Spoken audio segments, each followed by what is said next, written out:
Does this look right to you?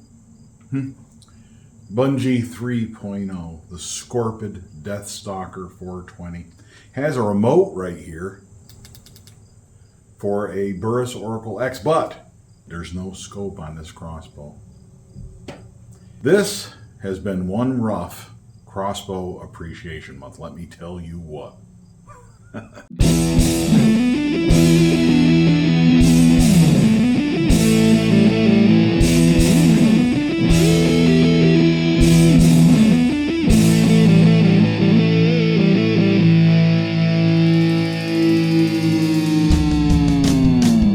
Man, it really has been rough for Crossbow Appreciation Month. And that's really unfortunate. I had so many great plans every year for Crossbow Appreciation Month. For those of you who are new to Death by Bunjie, Crossbow Appreciation Month is 31 videos in 31 days only here on Death by Bunjie. It is to get you inspired and excited about the upcoming crossbow seasons wherever you are. I really like making videos, and it gives me a chance to prepare myself, start exploring some neat stuff, maybe trying out some new gear, getting the old gear up to snuff in the 60-yard backyard, doing some scouting, food plottery, you name it. This year, it started off so great. Slow motion footage of various crossbows. Got to shoot with a friend of Bunjie who came over and showed off his SWAT X1. Love that crossbow. That crossbow works very well with the Burris Oracle X, which is the subject of this video.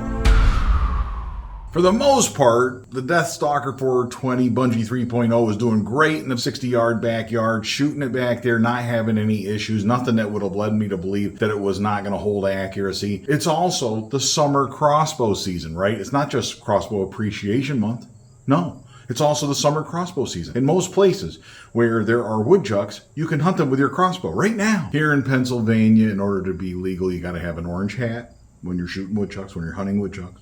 Equipment-wise, here in Pennsylvania, from my understanding, anything you use for deer, you can use pretty much for woodchucks as well. So I can use a crossbow, I can use crossbow arrows. You got to check this stuff where you're at before you go out hunting woodchucks. Don't assume that it's the same as deer or anything else. Woodchucks are a neat species. They actually aren't that bad table fare if you know how to cook them. I got that smoker out there. I've got the pit boss.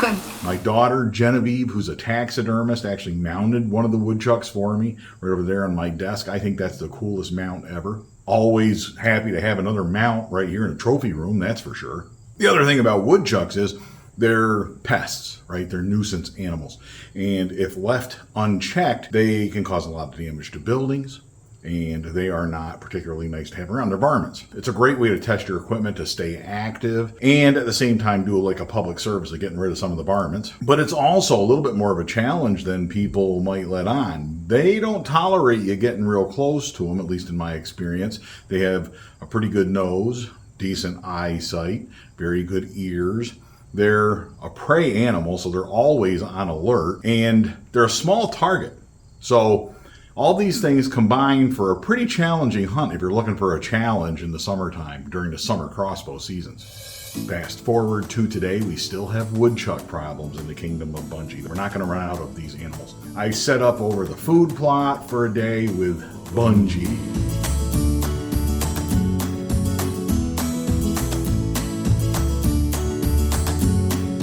Kind of felt weird sitting in a tree stand in the middle of August.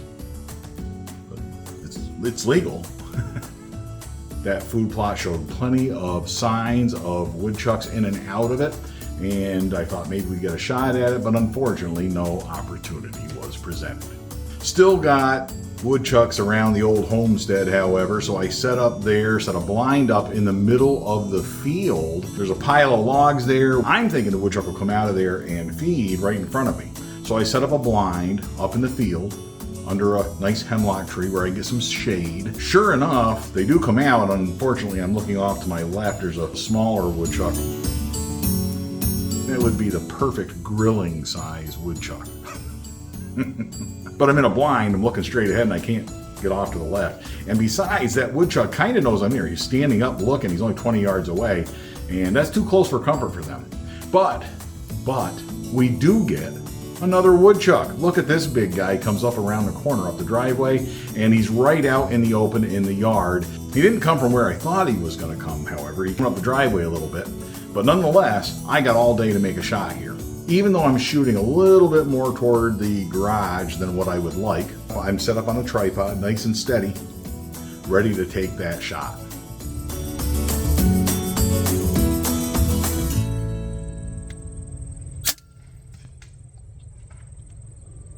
How do you miss? How do you miss with a crossbow that is dialed in perfectly in tune? It's right in factory specs, the way it was shipped when it originally was sent. The cables, the string, everything exactly the right lengths, and the timing marks are right where they're supposed to be, cocked and uncocked. Axle to axle is perfect. That crossbow is right in tune. Why all of a sudden am I off? How come it's high? I have a Burris Oracle X range-finding scope on this crossbow. I push a button, it ranges the target and gives me a reticle, a precise dot as to where that arrow is supposed to go. I'm shooting off a rest, shooting off the Caldwell Deadshot field pod. I got all the time in the world. I squeeze the trigger, that shot goes high right over that animal's back, skips out of sight. And you notice he runs off with plantain in his mouth. He doesn't even spit it out. He's still eating the plantain. You gotta laugh at this stuff, right? Well, hunting woodchucks is no laughing matter for me, and it's certainly no laughing matter for Bunjie. Bunjie sports an Oracle X as well. Now you'll notice the Oracle X is still on this crossbow, right? It's still here, right? Got a remote on this one too. Look at that. Ready to go. And the scope is sighted in perfectly. Let's hunt some woodchucks with this. When I finally get a shot opportunity with Bunjie on a woodchuck, it's at 81 yards. How do I know? Range it with the Burris Oracle X. 81 yards. Bunjie and I, we're going to take that shot. 81.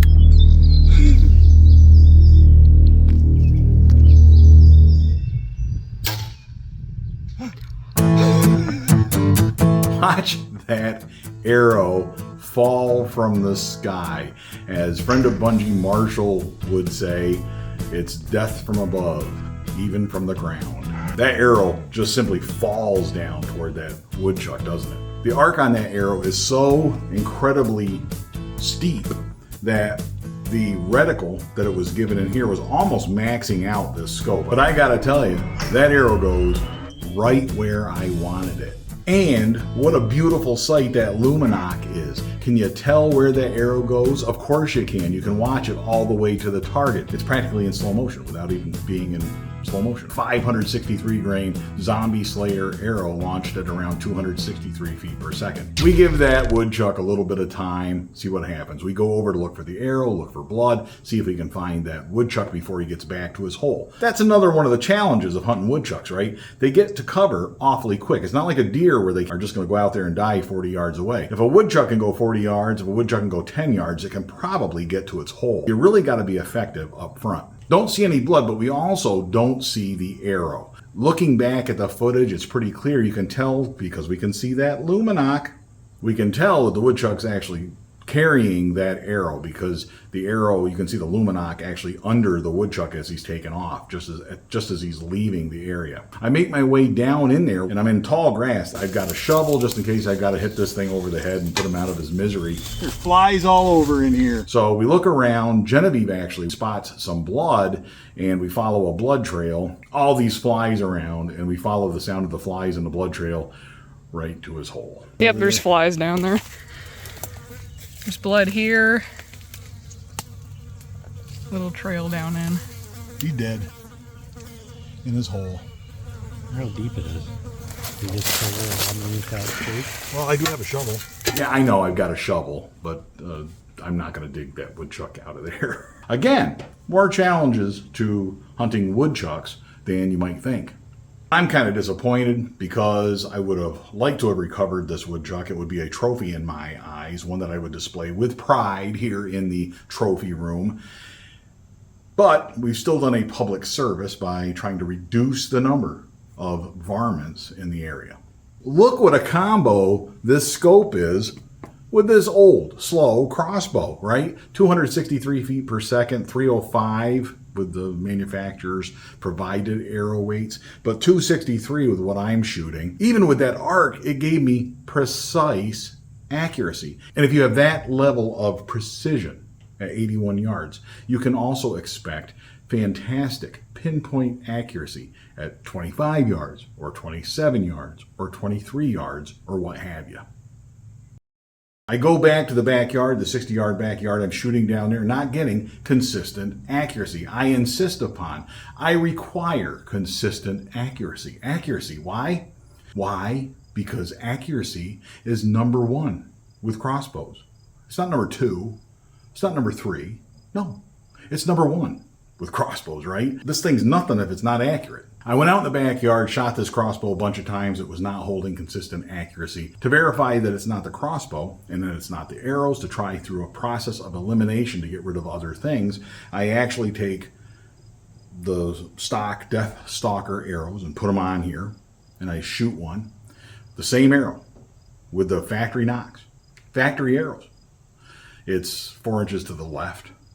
I go down and retrieve that arrow, shoot it again, the same arrow, 4 inches high. Then I go down and get it one last time and shoot it the third time, and it completely misses the target. I don't even know where that arrow ended up. And I'm not using lighted knock, so I can't find that arrow. Great. So it's not the crossbow and it's not the arrows. Maybe it's the scope. So I take the scope off and I put one of my old scopes on it, a speed ring scope. And even though you can't really look through it because of this cheek piece I've added for the Burris, but I was still able to get my eye in there the best I could, shooting off a rest. I'm shooting basically a 2-inch group at 60 yards, right? Even with this cheek piece. So it's the scope. It's the Burris Oracle X. That's the problem. So that's why I had these rant videos. That's kind of the impetus to this whole thing that set me down that path of being upset about crossbows and brands and manufacturers. 2 years ago, Genevieve having problems with limbs. I don't tolerate that really well, right? Like I said in the other videos, I've been hunting with the same crossbow now going on 14 seasons, and I don't have these problems. I don't tolerate them. I don't put up with that, right? If something didn't function that well, I get rid of it.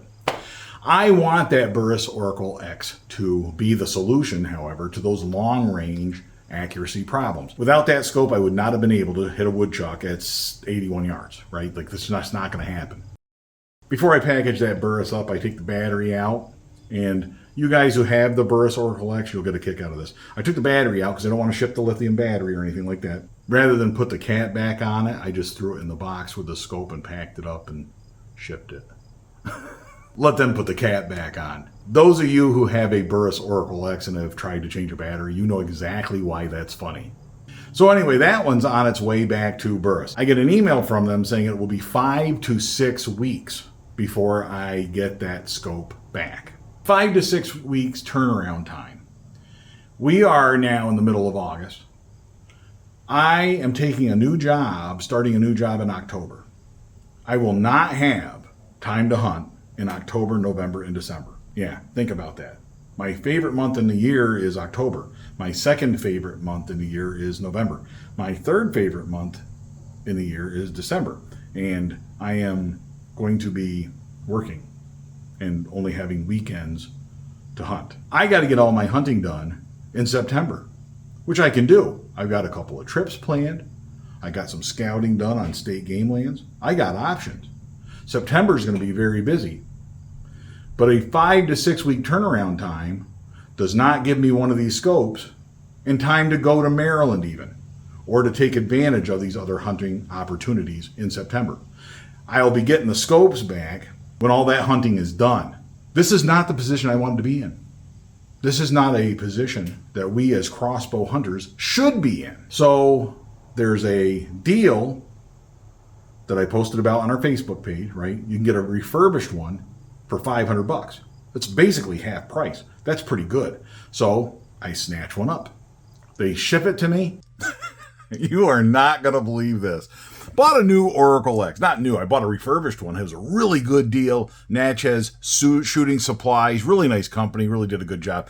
I have no complaints about them. $500 for it's a refurbished one, right? So it's supposed to work and all that stuff. And Burris has a lifetime, no questions asked warranty. You ship it back. In fact, if you look on the bench, I'll zoom right in. Look at that little package. That's going back to Colorado because there's a Burris in there that broke. I thought, man, $500 for a refurbished one. If the thing breaks on me or whatever else, $500. I will simply return it, get another one, get it fixed, whatever else. But I was pretty excited because now I got this one, right? I can put it on the Scorpyd here. Poor Scorpyd. Don't need to zoom in that much, but the old Deathstalker ready to go here, sitting here waiting for a scope. And this is the scope it was going to get. Took the battery out of the old scope because I didn't want to ship that. Took the battery out. Here it is. Took the battery out and put it in here. And that's a fight to get the battery in here. And it wouldn't fire up. So I'm like, oh, maybe the battery went dead. Put a different battery in it. Brand new battery, right? Won't fire it up. It won't light up. Scope doesn't light up. Doesn't work. So I'm sending it back. So I'm here to tell you this. This is what this means. I'm done with those scopes. Done with them. I have 3 of them. And I'll make you a good deal on them. How about that? Get ready, eBay. So now, I have had 3 of these scopes, 2 of which don't work, and are on a UPS truck somewhere going back to Colorado. Now, granted, one of them was refurbished, but it was refurbished. And when this is all said and done, I'm going to have 2 of them that are refurbished. So that doesn't make me feel better, right? It doesn't make it okay that this was a refurbished one. Burris has a forever warranty for any person. If you got one of these scopes, you just contact them. They will fix it or replace it. No questions asked. That's great. No doubt in my mind, I'm going to get a fixed scope back in both instances. I'll have 3 scopes when I'm all said and done here.